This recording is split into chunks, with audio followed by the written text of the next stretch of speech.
आज के इस लेक्चर में हम कॉन्टिन्यूस फंक्शंस की एग्जांपल्स को स्टडी करेंगे। अगर आपने अभी तक चैनल को सब्सक्राइब नहीं किया तो चैनल को सब्सक्राइब करें, वीडियो को लाइक और शेयर करें। First example, the constant function f of x is equal to b is continuous on r। इस एग्जांपल में हम कांस्टेंट फंक्शन को r पर कंटिन्यूस प्रूव करेंगे। स्टूडेंट्स, आप प्रीवियस लेक्चर्स में कंटिन्यूस फंक्शंस की डेफिनेशन को स्टडी कर चुके हैं। इस डेफिनेशन के according limit x approaches to c f of x is equal to f of c। अगर स्टूडेंट्स ये कंडीशन होल्ड हो जाती है देन दिस इम्प्लाइज वो फंक्शन इस c पॉइंट पर कंटिन्यूस होगा। यानी अगर इस एग्जांपल में देखें तो यहाँ पर हमने स्टूडेंट्स r पर कांस्टेंट फंक्शन को कंटिन्यूस प्रूव करना है। यानी हम जो पॉइंट लेंगे c वो r से पिक करेंगे। स्टूडेंट, जैसे कि आप जानते हैं कि अगर हमने फंक्शन को किसी डोमेन पर कंटिन्यूस प्रूव करना हो तो हम क्या करते हैं कि वहाँ से एक पॉइंट पिक करते हैं।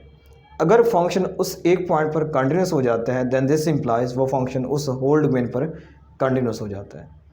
इस डेफिनेशन को स्टूडेंट्स हम क्या करेंगे, कांस्टेंट फंक्शन पर अप्लाई करेंगे। अगर ये डेफिनेशन होल्ड हो जाती है देन दिस इम्प्लाइज वो फंक्शन उस डोमेन पर कंटिन्यूस होगा।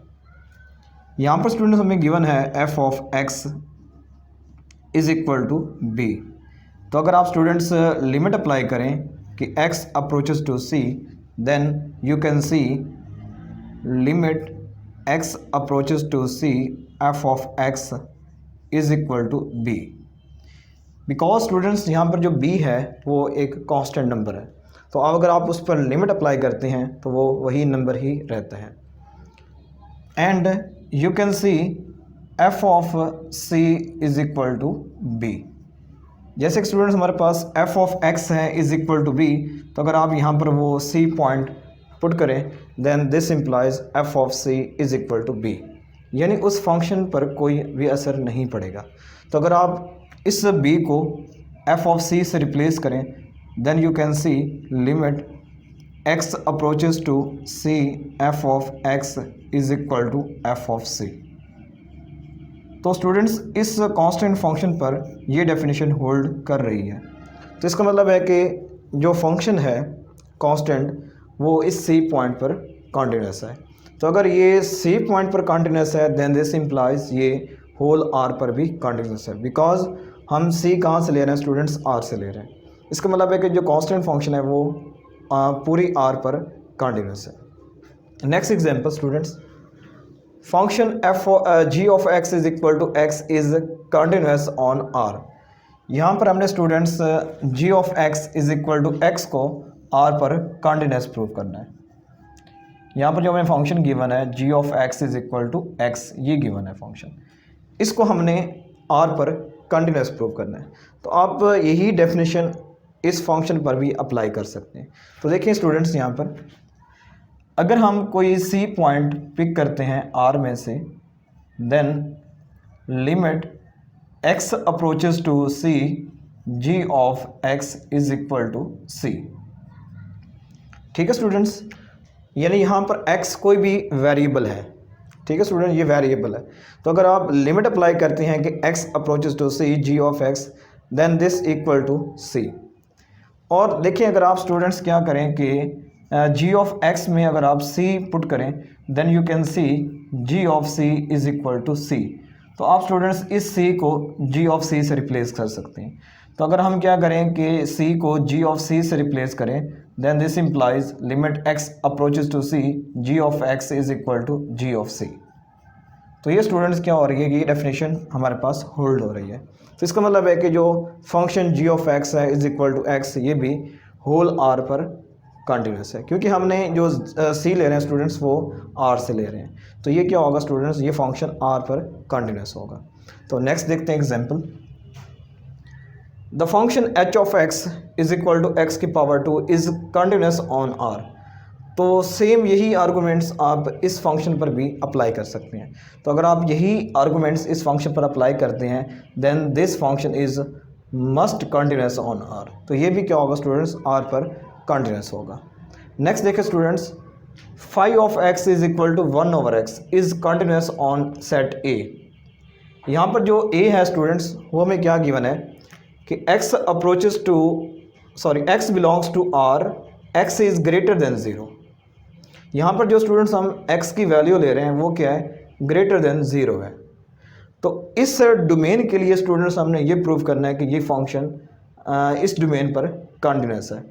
तो देखें, if c belongs to a then we have limit x approaches to c, phi of x is equal to 1/c। तो अगर आप स्टूडेंट्स c इसी a से पिक करते हैं, c स्टूडेंट हमारे पास कोई भी पॉइंट हो सकता है, तो अगर आप इस डोमेन से अगर आप c को पिक करें then we have limit x approaches to c, phi of x is equal to 1/c। Since phi of c is equal to 1/c, तो अगर आप 1/c को फाई ऑफ c से रिप्लेस करें then you can see limit x approaches to c, phi of x is equal to phi of c। This shows that phi is continuous at every point c belongs to a। तो अगर आप students कोई भी c a से लेते हैं तो उन तमाम वैल्यूज़ के लिए ये फंक्शन कंटिन्यूस है। तो this means phi is continuous on a। तो इसका मतलब है कि जो phi फंक्शन है वो होल डोमेन पर कंटिन्यूस है। तो नेक्स्ट देखते हैं example students, last example of this lecture. ई example, phi of x is equal to 1/x is not continuous at x is equal to 0।